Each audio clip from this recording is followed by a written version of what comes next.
Hello everyone, this video is on Dyslexia Podcasts and just how useful a resource those are. I'm sometimes surprised when I start talking to people about dyslexia and they have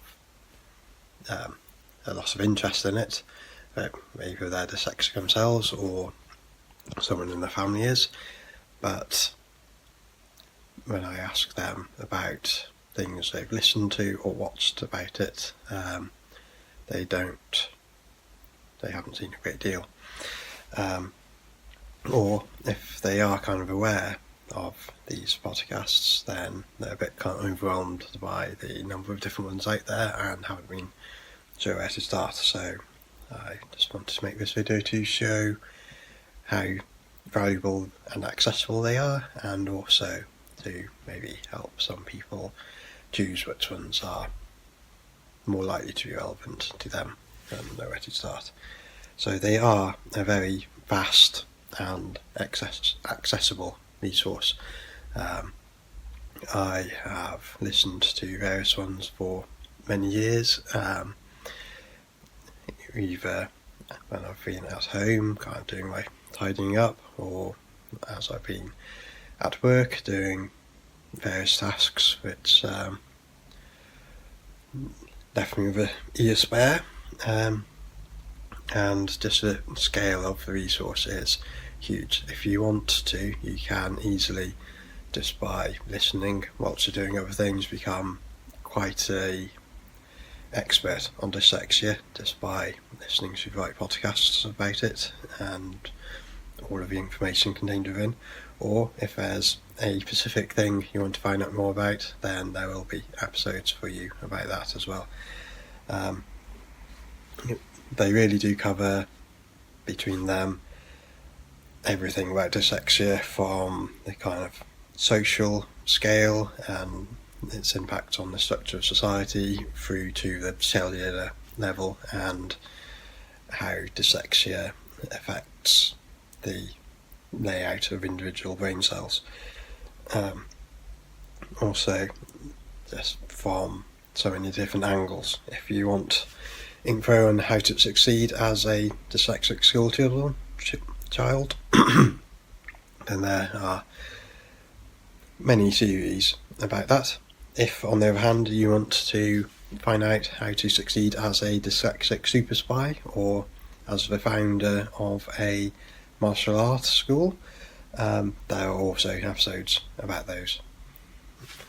And yeah, it's not just about all the valuable information contained within either. For a couple of years, whilst I felt trapped in a job which I was struggling in, largely due to dyslexia,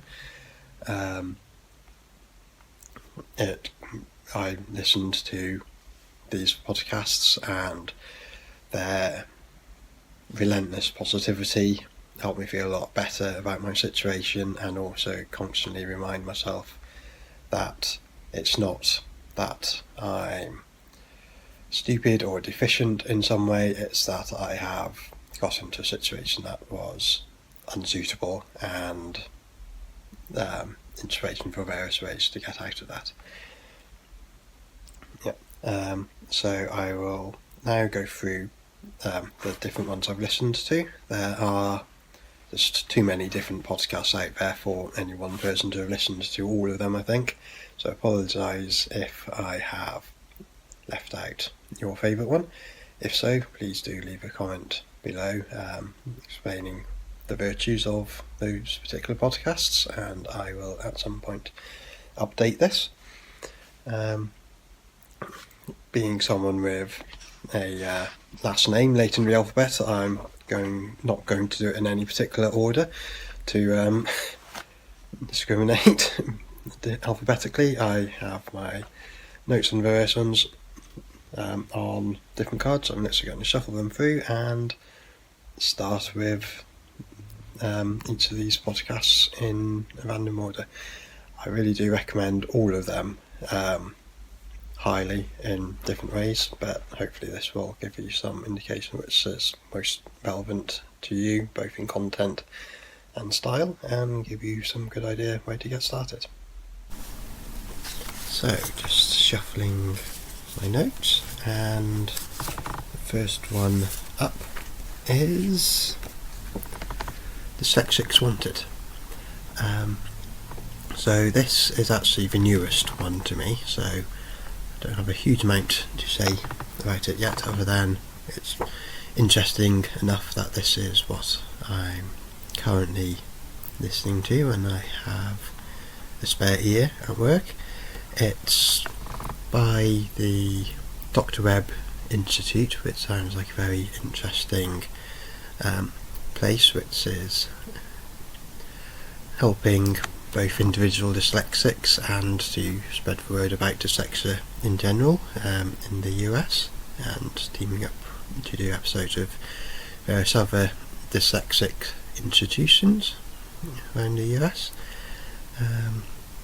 It is going on a lot about a film they want to get made about dyslexia, so if getting the message out there via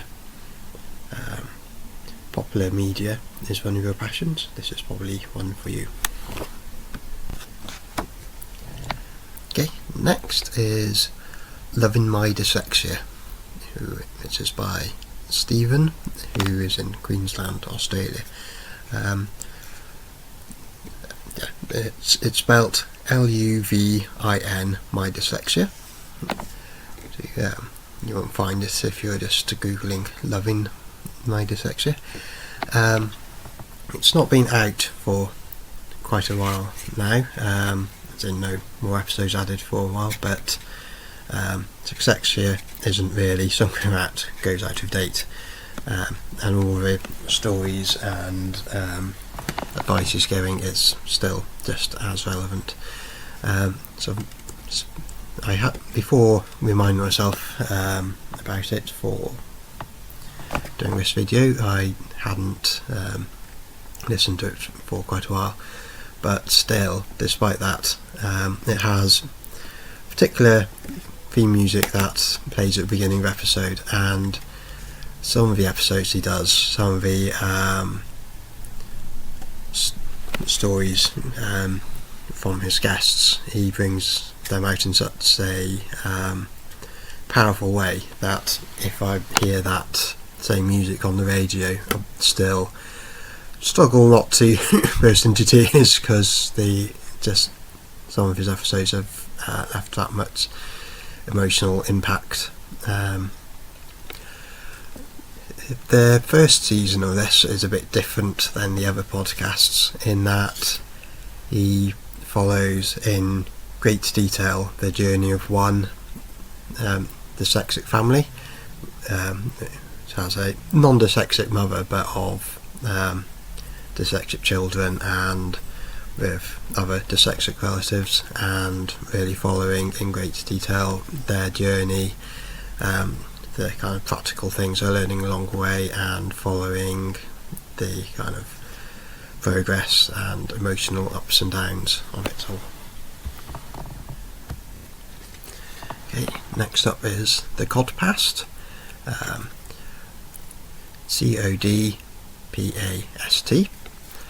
which is based in England.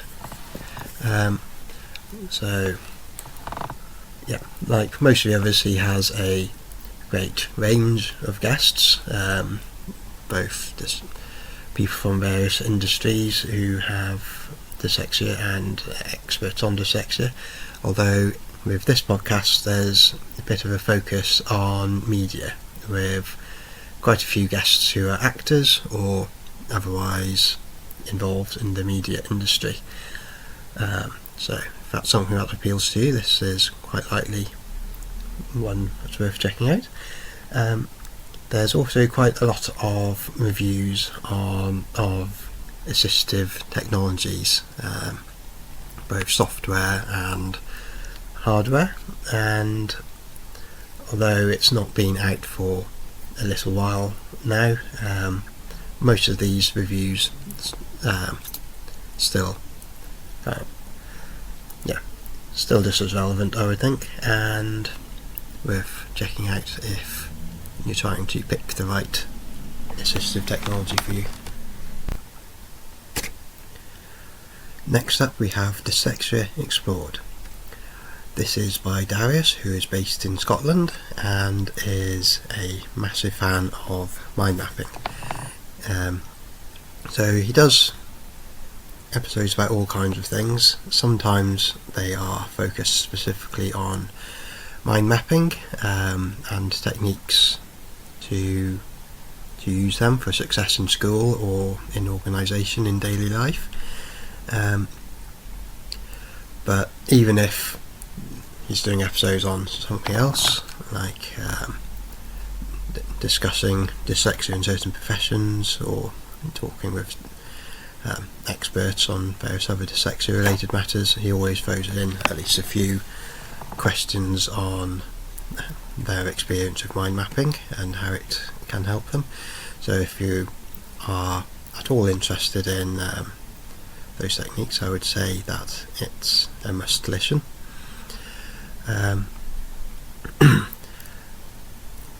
He does an entire series where he talks about summarising chapters from the legendary The Dyslexic Advantage book, which for a lot of people is the first place they go to start finding out about dyslexia when they find out they or someone they know has been diagnosed. And so I highly recommend finding those episodes as a place to get started if you're just starting in the dyslexia journey, and if you don't have time to actually read the book yourself yet. There's also a series he does which is recordings from various speakers at the Leeds Dyslexia Festival, which, if you prefer their kind of presentation style approach of talking, then the usual more kind of chatty approach which most podcasts take, this may also be the one for you. Okay, next up is Dyslexia is Our Superpower, based in the US. So, as the title suggests, even more so than the other podcasts, this is often focused on the strengths of dyslexia and boosting self-esteem. It introduced me to the phrase fellow dyslexians, which is a term for us dyslexics that I'd not heard before and I quite like. One way that this kind of stands out is it has guests from every walk of life. Not that the other podcasts don't, but it's a bit more noticeable in this that there's a bit more of a mix of not only professions but levels in that profession and ways that people got into them. So recent episodes have included a NASA expert, an empowerment coach, entrepreneurs and communications managers. She often shares about books which are suitable for dyslexic children, so if that's a particular interest, this one's worth checking out. And if you're lucky, you can even catch an episode where she is doing giveaways of such books.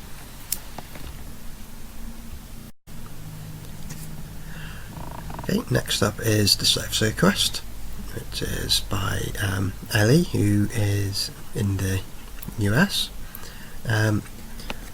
Whenever I've mentioned anything about dyslexia podcasts to anyone else, if they have heard of one, it tends to be this one, which is not without reason. Not only is it the longest running and covers a huge variety of topics, but tends to have a very high calibre of guests, with experts and researchers directly in the field, lawmakers, inventors, high level entrepreneurs,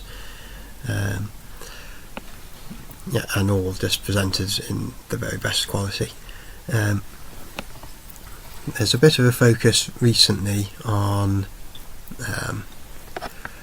school children and helping them out, but despite that not being directly relevant to me not having any children of my own yet, I do still tend to give these episodes a listen, because whatever the topic, there's always some new perspective or piece of wisdom which either from the guest and or from Ellie herself, which I find very useful.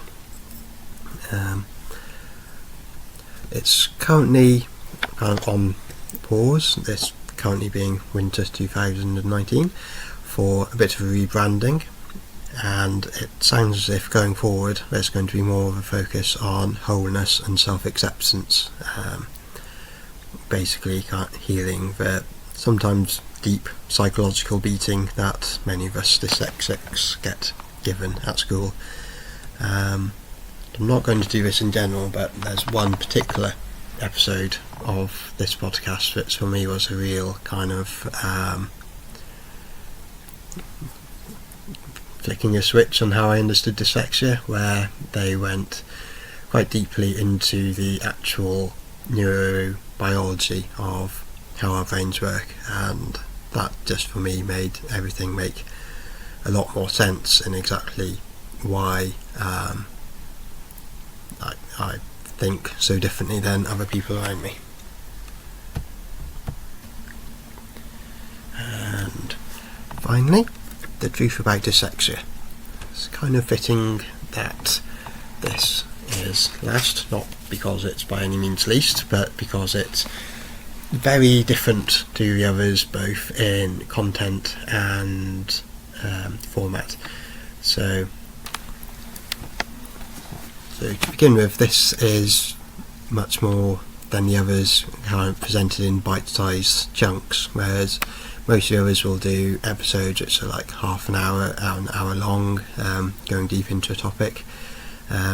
This guy, who's based in New Zealand, will do typically kind of 5 or 10 minutes on a particular issue that's occurring to him that day, or particular strategy that he's been trying out. And yeah, it's great if you've just got a few minutes and want to get a bit of perspective on something that dyslexia's causing in your life. That said, it's also out a lot more frequently, so it's just as much content in this as there are in the other podcasts. It's also unusual in that this is focused almost entirely on adult dyslexics. So if you're looking to get information about how to help someone succeed in school, this will have a few glimpses on that, but probably not the most directly relevant to you. However, if you're trying to get by in starting a new job, or particularly if you're self-employed, as this guy is, then it's likely to have a lot more directly relevant information than some of the other podcasts. It's also dealing a lot with just how we tend to look at rules differently, its impacts on work, relationships, those things that can have, and it's often extremely honest and attentive to the little problems or just silly internal thoughts that we can sometimes have, and like what's going on in his head, and things that you are quite likely to share the experiences of as a dyslexic, and how to just get around these sometimes self-made problems and self-judgment. Also, during the course of this series, the host is diagnosed with ADHD, and we follow his journey through finding out about that, coming to accept it, and learning various strategies that he tries out to cope with it, and following his success or otherwise with various strategies. So yeah, if you're also ADHD and dyslexic, this podcast has quite a few insights on how to deal with the combination of these two conditions. So that's all the ones that I've had a chance to listen to thoroughly. Hope that has given you some insight into which ones are most relevant to you. If you're a bit confused by all of those choices, there really is no wrong choice. They're all very high quality, with very insightful hosts and a good variety of high quality guests. I've included the links to all of them down below. Not all of them are available on all platforms, but I have found at least one platform that currently has them up for each of them. Also, even if you do find a platform they're on, some of them are not spelt as you would expect, so please do look at the links below rather than just assuming they're not available. As I say, there are quite a number of other podcasts out there. I haven't been able to listen to all of them, as I suspect no one person would be, but if you've got any other recommendations, please do put them below with some details, and I will at some point update this, so please subscribe and you'll hear about more at some later point. Once you're at it, I'd also be pleased if you could check out my other videos, or look at my website usynd.com, USYND, which has a variety of other hopefully useful dyslexia resources. Thank you. Bye.